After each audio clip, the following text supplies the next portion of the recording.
Welcome to the Tournament Poker Edge podcast, brought to you by TournamentPokerEdge.com, the only podcast dedicated exclusively to poker tournament strategy. Now here's your host, Clayton Fletcher.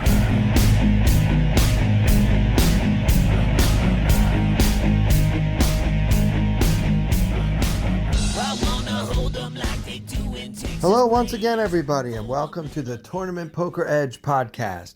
I'm your host, Clayton Fletcher, here in New York City, which is not dead despite reports to the contrary in the mainstream media. New York is not doing well. Not that many cities around the U.S. are doing well during this pandemic, but I do believe that things will come back here. We still have all the infrastructure to be a great city. I think that this pandemic is, really having a dramatic effect on many businesses and many individuals here. A lot of my friends are leaving town, but I would like to place a bet that New York comes back stronger than ever at some point soon. As you can probably hear the sirens right outside my window, even as we speak. And the irony of that is not lost on me. The reason I want to place a bet is because I just want to try to be anything like Mike McDonald. I want to tell a quick Mike McDonald story, but for those of you who don't know, he cashed in on yet another prop. So just to refresh your memory, this guy told us all in something like February that he was willing to bet and lay 20-1 against there being a World Series of Poker in Las Vegas this year. And he won a fortune on so many people just assuming that the pandemic would not be quite so pandemic-y. And as we know, it has been quite pandemic-y and did cause the World Series of Poker to be canceled or at least moved to online. So, of course, he won that bet. And in case you don't know, he also made a number of bets, something like $250,000 worth, that he could make 90 out of 100 free throws, which even a lot of professional basketball players can't do. So he won that bet as well. So I'm trying to get into the Mike McDonald prop business. He's so good at finding things that he thinks will happen that most people don't think will happen and getting people to bet with him on those things. He is just one step ahead of the rest of us. So a real quick story. This is probably 10 years ago, maybe from the 2010 World Series of Poker. And I had never met him before, but of course I knew a lot of people who knew him. So he sits down at my table. I think it was a $1,500 buy-in, one of the Saturday No Limit events that, in that time we're getting, several thousand players per event. So he sits down and he's wearing this gaudy World Series of Poker bracelet. And apparently he had actually lost a prop bet. It wasn't even his bracelet. But of course you sit down at a table and everyone's going to ask you about your bracelet. And also you look like such a tool wearing the bracelet. And if you have one and you wear it, I don't mean any offense, but I just think it's kind of like walking around with a trophy. To me, it's not the same as a Super Bowl ring or a World Series baseball ring. For one thing, a bracelet is so much gaudier than a ring. And for another thing, a ring can stay on your finger. Like I don't know. I just think rings are different. You guys let me know what you think about that. But anyway, Timex, as he's known, Mike McDonald, had lost a prop where he had a bracelet bet with one of his friends. I'm not sure who. And the deal was, if one of them won a bracelet earlier in the summer, that the other one would have to wear the other player's bracelet for the rest of the summer in every event. And every time that someone asked about the bracelet, he had to give a stock answer of, whoever won the bracelet because he's better at poker than I am. So to me, that's a really fun prop, and that would totally motivate me. Like if I made a bet like that with Killing Bird or any of the TPE pros, and I had to give that answer and have to wear the bracelet and have to answer the same question 100,000 times. Why are you wearing the bracelet? It would just really tilt me, and I think that would really motivate me to play my best during the World Series of Poker, assuming that one ever happens again. So, so that's what he was wearing. So that was my first introduction to him, and I thought he had a great personality, a terrific smile on his face, just a really fun-loving guy that was clearly very good at poker. And in 2010, all you really had to do was just be tighter than most players, and you could probably make a lot of money that way. And that seemed to be his strategy at our $1,500 bracelet event table. He was pretty much on lockdown, but having fun and talking to everyone and not really getting after it that much. Of course, when he did get involved in a pot, he had it, and they still tried to bluff him, and he called him down, and he got all the chips. So the funny story, though, besides the bracelet that he was wearing, which was so ridiculous, was he was living in a house with a number of other very well-known young professional players, Tony Dunst, Andrew Lichtenberger, and probably a couple of other guys. And they were all having a summer-long Olympics-style competition, and they called it the world's most awesome human. So to me, I love this right away because, the grind of the summer, everybody playing every day and, doing cash games and satellites and playing in Lord knows how many bracelet events. Now, back then, there wasn't quite as much action at the Venetian, the Wynn, and Planet Hollywood and everywhere else. We all run around and play all the different events around the city. So it was pretty much you would go to the Rio, play your bracelet event, and then go back to your poker house. And I'm a huge fan of having something besides poker to do after a long day of playing poker, or a long week of playing poker, or a long summer of playing poker. So what these guys had was an ongoing competition with judges and prizes and medals and everything. They really did it full out to find out who is the world's most awesome human. Now, sure, they had competitions like who can do the most push-ups or who can jump the highest, but they were talking about most awesome all-around human. So he was telling me they had one like who could read a book the fastest and still comprehend it.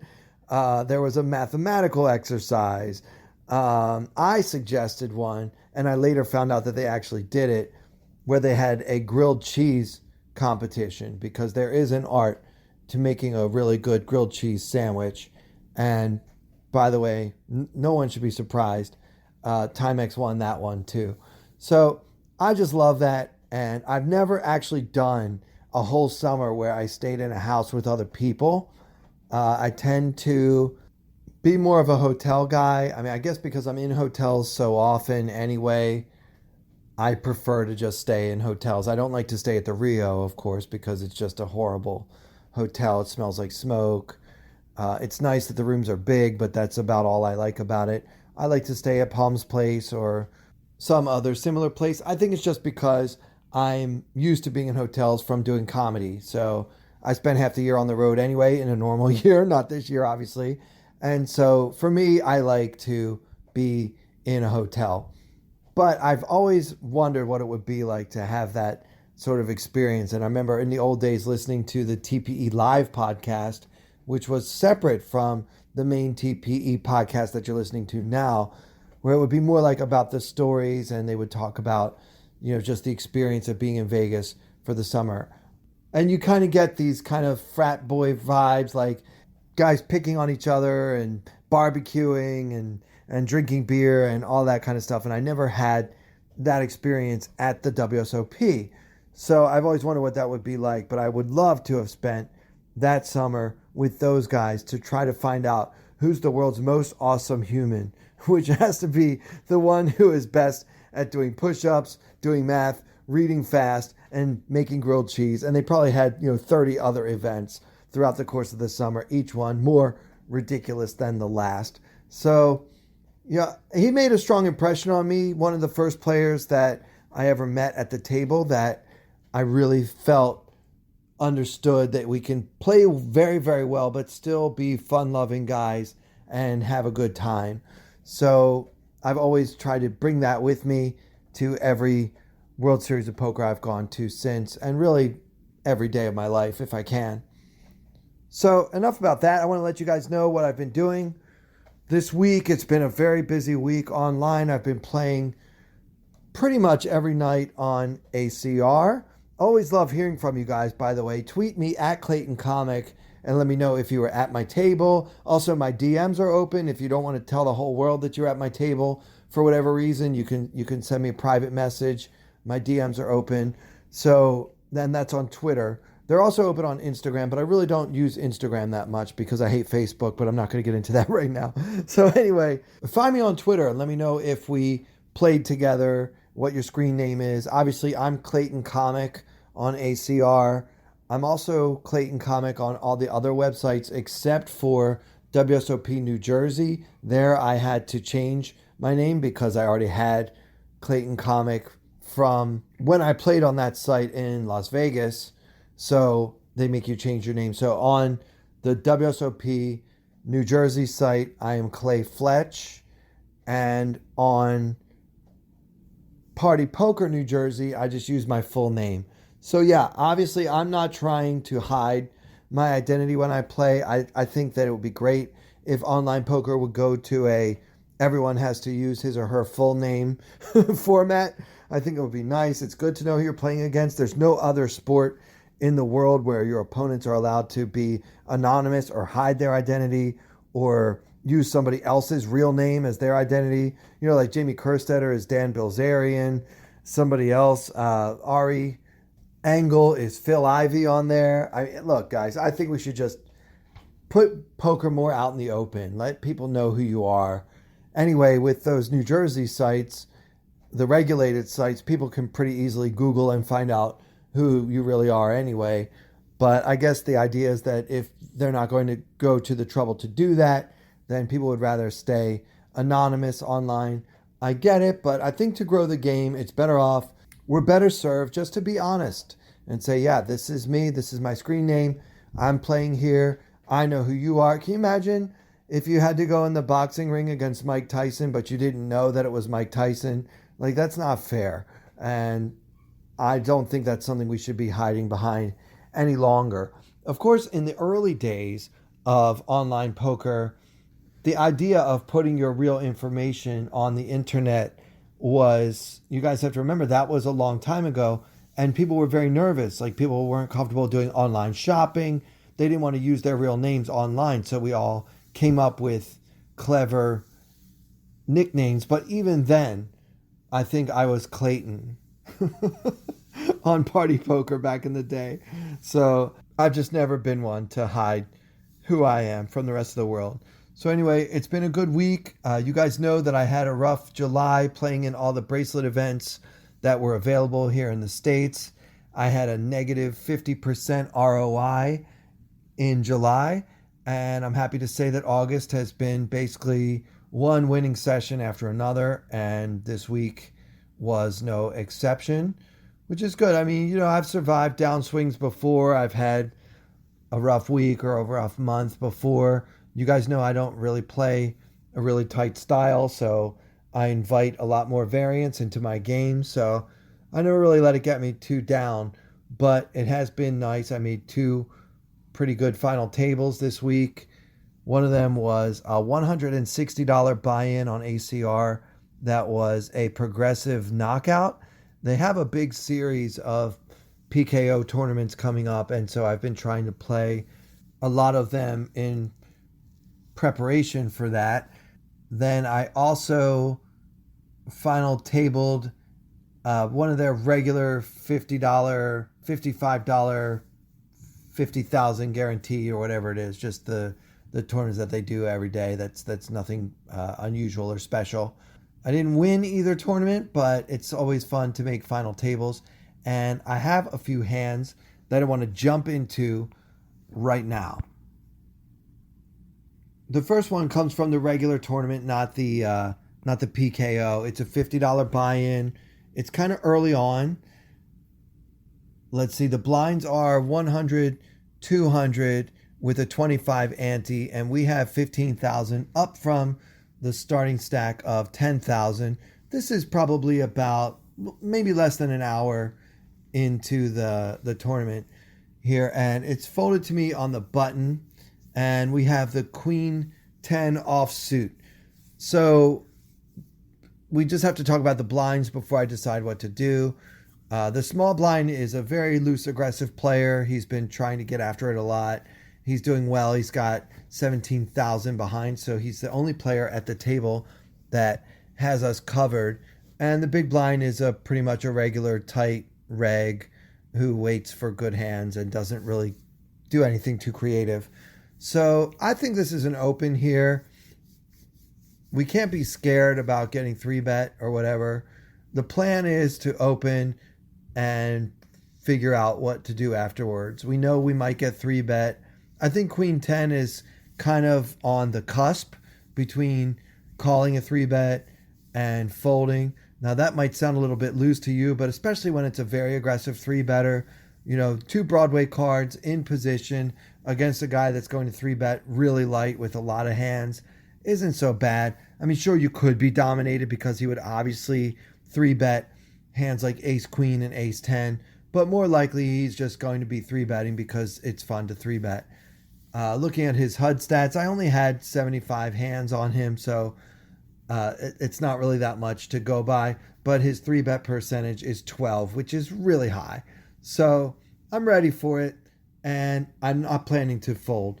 So I opened to 400, just the minimum here, and the small blind, the player we just mentioned, makes it 1725, which is a really big 3-bet, and he's got 17,000 behind. The big blind folds as expected, and it's on me. I think this is really close. I mean, I said I wasn't planning to fold, but I also wasn't planning on him more than 4xing my open.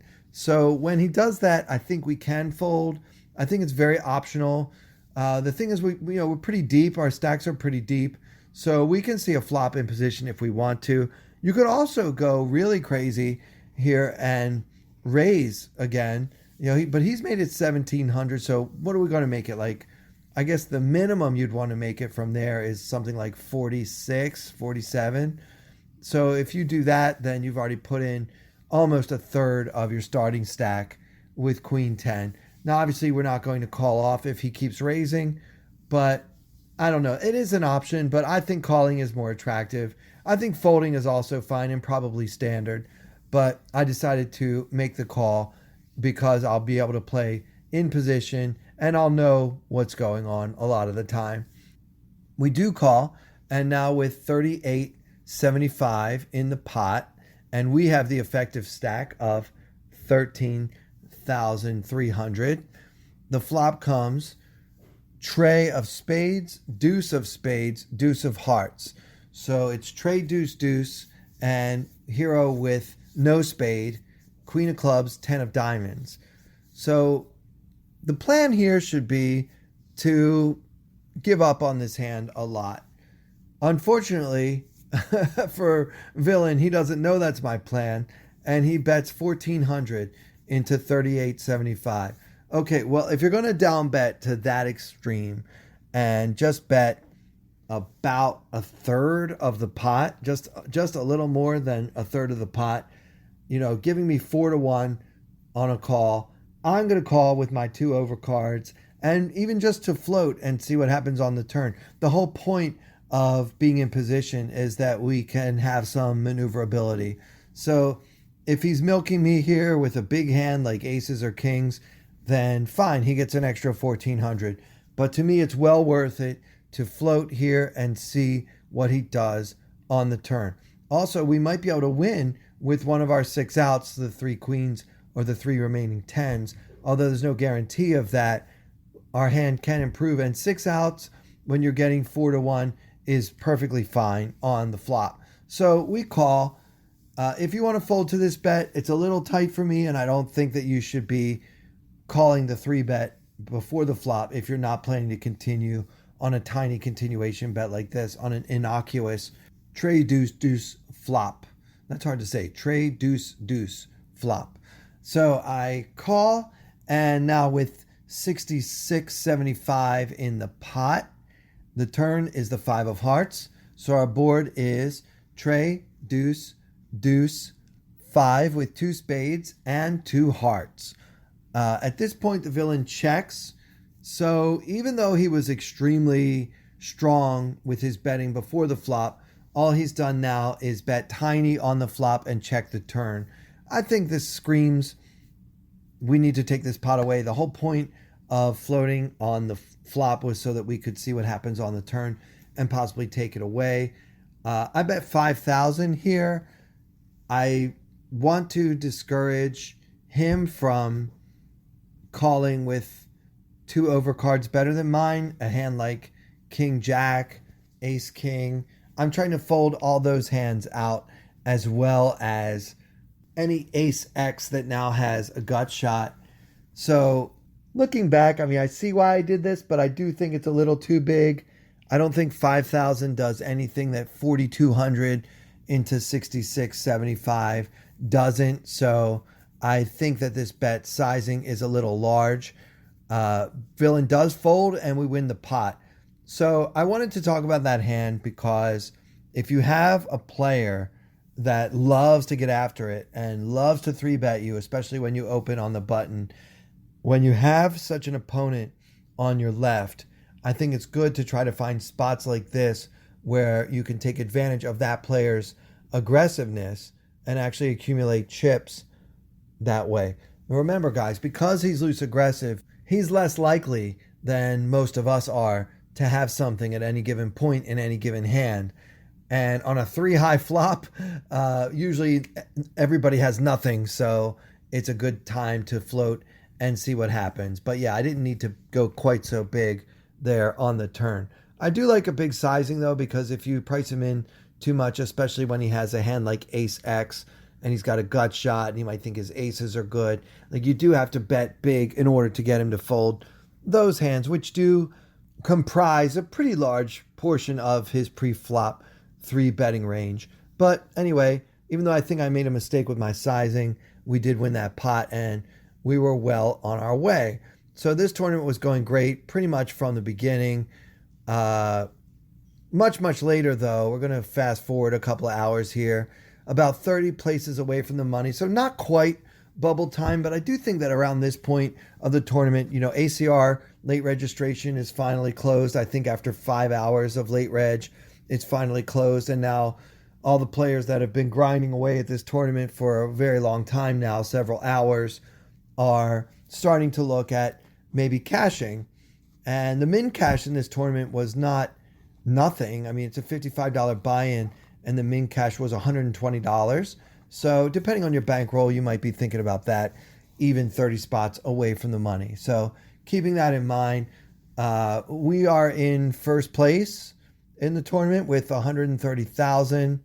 The average stack was around 50,000. So we have been cruising right along. Now, how we got most of these chips, and the reason I don't include a lot of these hands, is because there were just several pots where we got it in good pre-flop with like Ace King against Ace Queen, all in pre-flop, or pocket aces against pocket jacks. And those kind of hands, there's no real analysis to do, but that is just the story of how we got all these chips.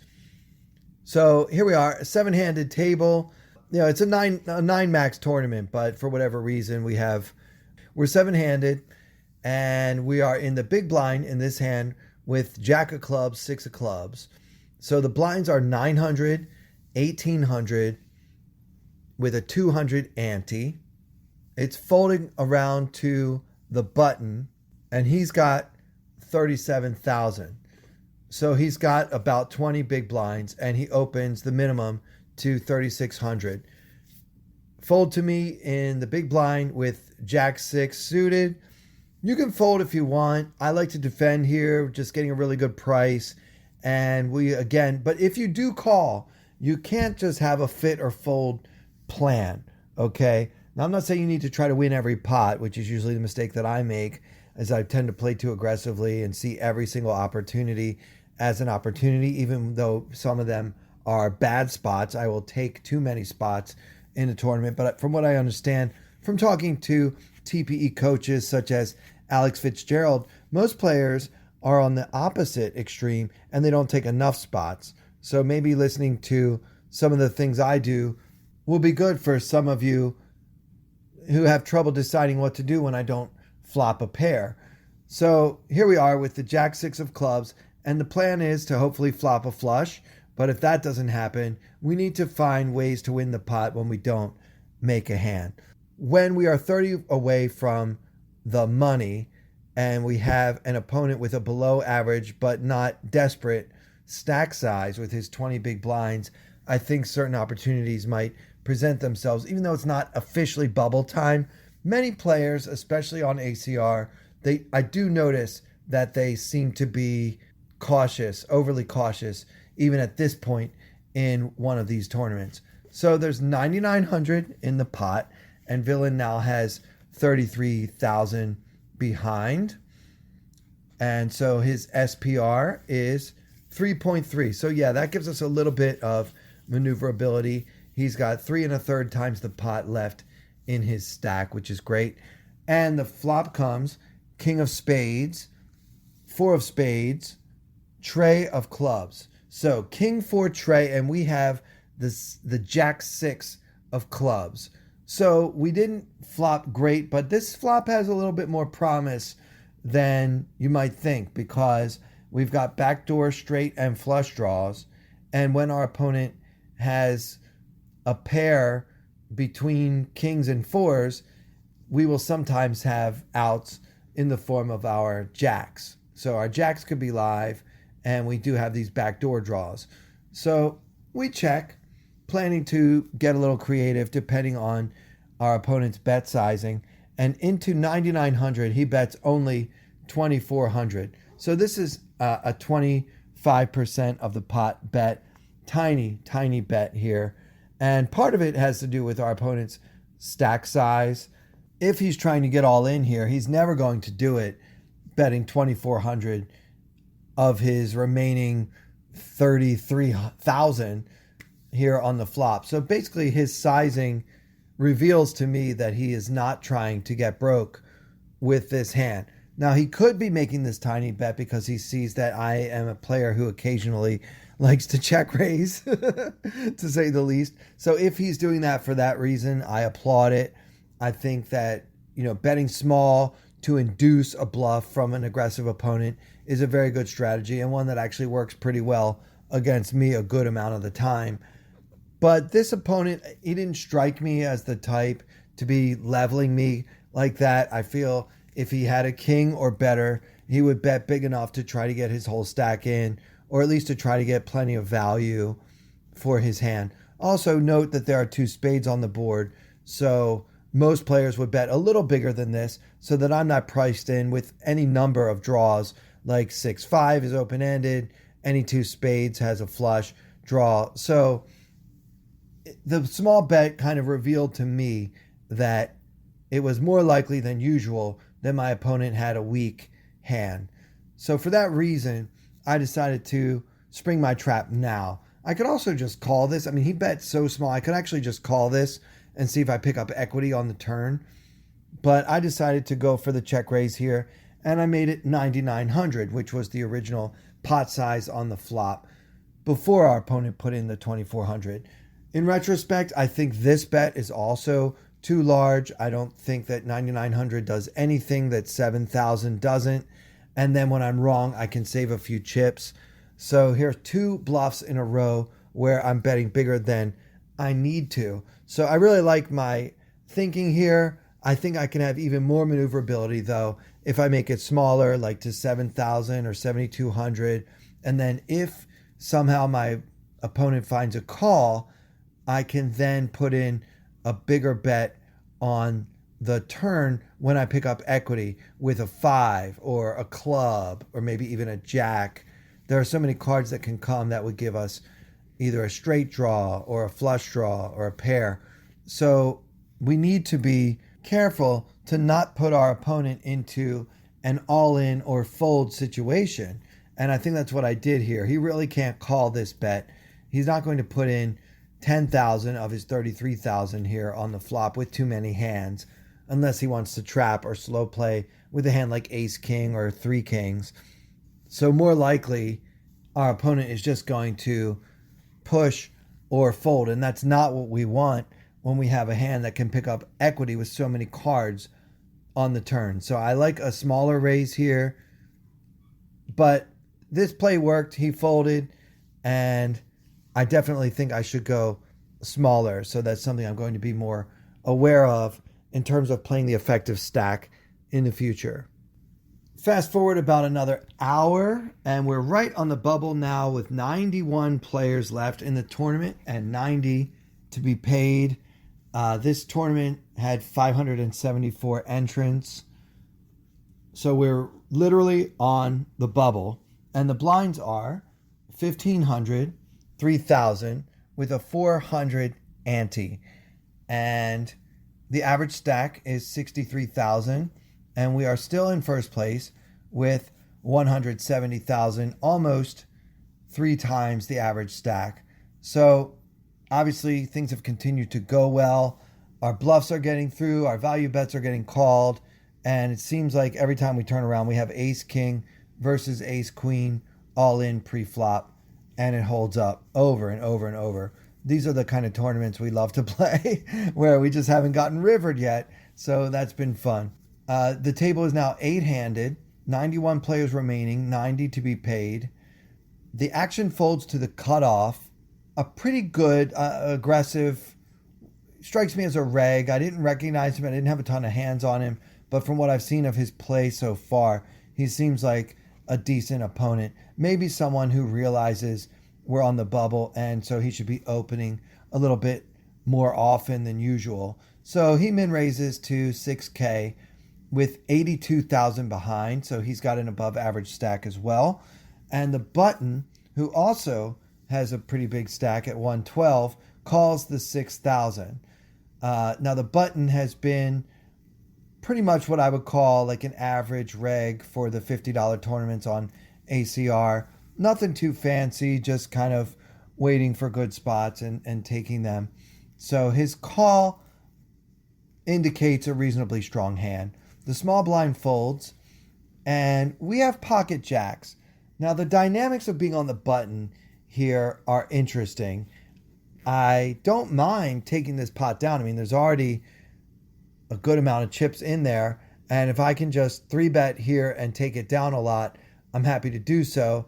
I'm also getting a great price to just go ahead and call and see the flop with 2 jacks. I don't like the latter option though, because, well, number one, I like to abuse bubbles and I have a big stack to do it with. And I'd rather just take it down now, because the real problem is I'll be out of position for the entire hand.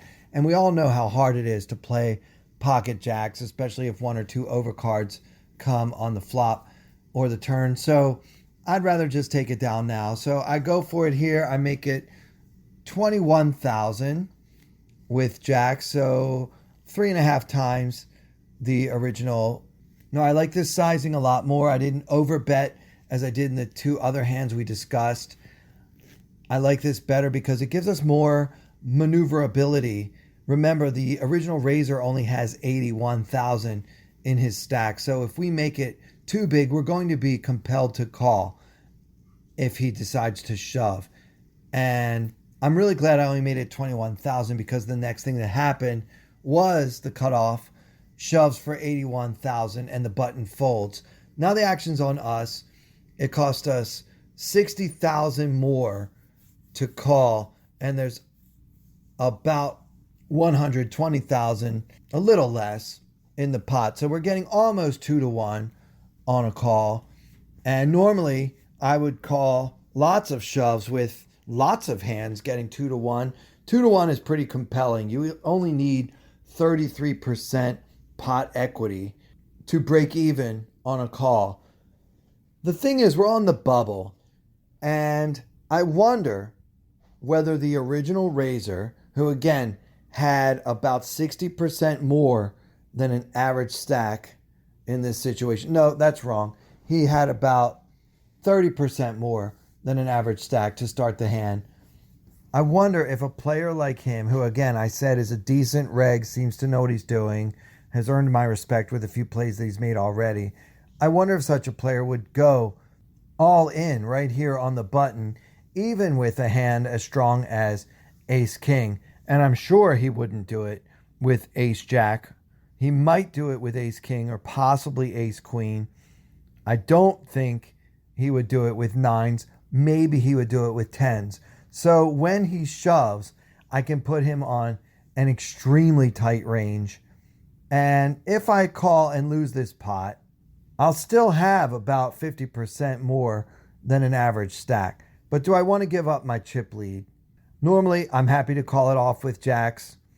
The player has only 27 big blinds. And so normally I would be happy to go ahead and call with my jacks. But because we are on the bubble here, I think this becomes a much closer decision than normal because, in my experience, very few players are going crazy with hands like King Queen, Ace 5 suited, some of the hands that we'll see in other stages of a tournament, especially from a player with 27 bigs. We're just not going to see those kind of hands on the actual literal hand-for-hand bubble. So I think he should have a range that has jacks pretty much crushed, aces, kings, queens, maybe ace king, but maybe not even. He knows that I'm the chip leader. He sees that I have a really big stack and that I can absolutely afford to call him, and he's shoving anyway right on the bubble. To me, I had to respect it, and I threw it away. I don't know if I cost myself more chips playing this way, or if I could have maybe lost a little bit less by just calling pre-flop and seeing that flop from out of position with the jacks for just 3,000 more rather than putting in 21,000 total. But that's not really the way to look at it. Anyway, I could easily double the guy up completely on like a 6 high flop. So there's always that. I'd love to hear your thoughts on this hand particularly. There aren't too many times when a player can shove 27 big blinds and I will fold pocket jacks. But in this spot, it felt like the correct play. Or perhaps the bubble abuser got abused. I want to very quickly do one more hand from this tournament. Speaking of bubbles, this is going to be the final table bubble. Basically, there are 11 players left, and we're still in first place. We have 900,000 when the average was 580,000. The blinds are 8,000, 16,000 with a 2,000 ante, and our table is the 5-handed table. There's one other table left in the tournament, and that table is 6-handed. Folds to me in the cutoff with pocket nines. We notice that the big blind is the short stack in the tournament with 240,000. Again, the average is 580,000, and the big blind is 16,000. So noting that, we decide to just min raise here with the nines. We'd been varying our raise sizing a little bit earlier depending on the other stacks at the table, etc. But here I think a min raise with nines is just fine. Unlike before, I am calling if he shoves. Pre-flop, I'm happy to get it all in with nines against his little stack. Here he's got exactly 15 times the big blind, and I'm not folding nines to that stack. So I raised hoping he would go ahead and shove. Instead, the button and small blind fold, and the big blind calls 16,000 more off of his 240,000 stack. So now he's got 208,000 remaining in his stack. We're going to see a flop. The pot is 82,000, so the effective SPR is 2.5. The flop comes Jack of Spades, 10 of Clubs, 5 of Hearts. All in all, a pretty darn good flop for pocket nines, unless our opponent has a weird 2-pair with something like 7-5 or a jack. He could have a lot of Jack X in his range, but mostly the nines should be well ahead on this flop. So we're happy with the flop and the villain checks. And with 82,000 in the pot, I decided to just bet 24,000. Now my intention here is to try to squeeze a little bit of value. out of a hand like 7-6 or 5-4. Like when I have the best hand, but I need to try to get called, I have to bet smaller because if I bet too big, I can only get called by better hands. So we just bet 24. And then to my surprise, my opponent check raises all in for 209,000. So at that point, there's about 310,000 in the pot. It will cost us another 185 to call. It's pretty close. It just depends on whether we think this opponent would do this with a hand worse than pocket nines. Here's the problem, guys. I only bet 24, which may have induced this check raise. And also, it's been proven basically by many a solver that shoving here, check shoving with a hand like 8-7 or 9-7, or really just any piece of this board is profitable at these stack depths, assuming that I have a decent amount of continuation betting frequency. So for that reason, I decided to call. I got the bad news. My opponent actually had Jack Deuce of hearts. So he flopped top pair with a backdoor flush draw, which at his stack size is more than enough to go ahead and check raise, get it in against me. I don't know if this is just results-oriented thinking or not, but I actually regretted this hand. The reason why is, as I said before with the actual bubble, the final table bubble is also a time in the tournament when many players don't take enough chances. So that means it's less likely than usual that my opponent is bluffing or doing this with a marginal hand like King 7 or whatever. So for that reason, I need to take this bet a little bit more seriously. I bet small enough that I could actually get away from the nines here. If you're trying to outplay the chip leader with a big check raise when you don't have at least a jack on this board, and you're doing that right on the final table bubble, where in this tournament there was a pretty big pay jump between 10th and 9th, and again, there are 11 players left here. You know, maybe if you're doing all that, you deserve to win this pot when nines are good.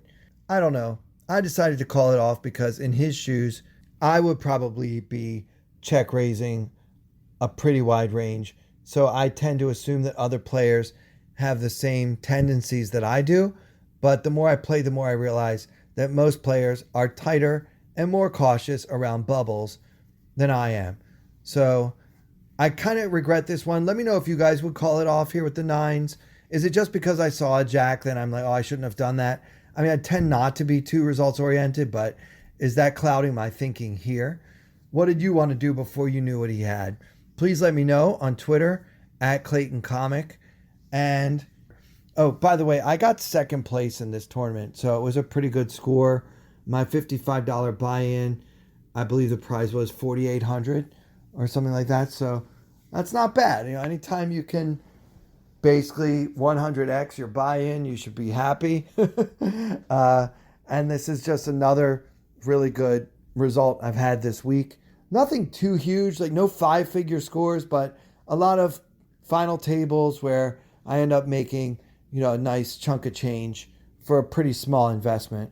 So I'm hoping I can continue that. Oh, before, I wanted to say I really appreciate all of the reviews you guys have been leaving on Stitcher, on Podbean, Apple Podcasts. It means a lot to us. Okay, please keep the reviews coming.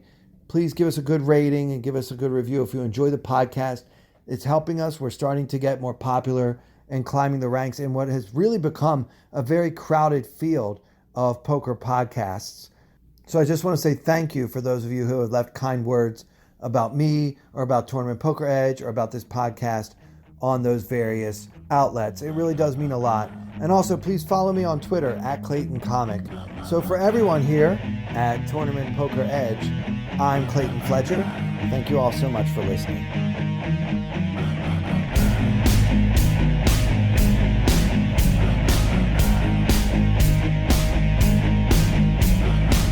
I wanna hold them like they do in Texas plays.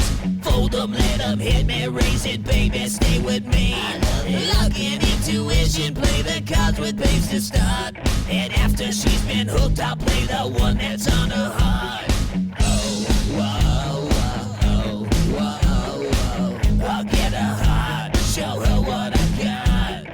Oh, whoa, whoa, whoa, whoa. I'll get her heart, show her what I got. Can't read mine, no she can't read a mile. Hold the face, she's got to love nobody.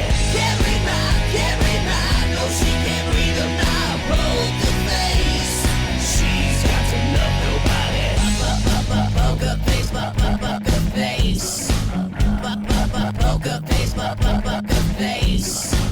I wanna roll with her, a hard pair we will be. While little gambling is fun when you're with me. I love it. Russian roulette is not the same without a gun. And baby, when it's love, it's not rough, it isn't fun.